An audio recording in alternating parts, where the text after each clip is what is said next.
Hello, Ian Agrell, Agrell Architectural Carving. This is taken from a frieze by Giacomo Albertolli in the Ducal Palace in Milan.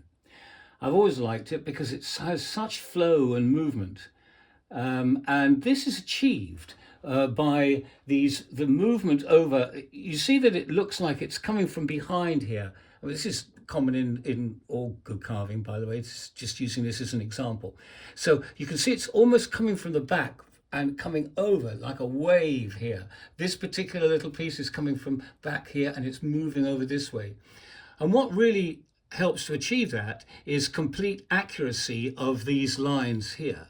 These we call pipes, and so these are pipes, and of course here you'll be not surprised to learn that they are called eyes. So you have pipes and eyes, and it's very, very important to get those exactly right, and it shows to show the flow and the movement.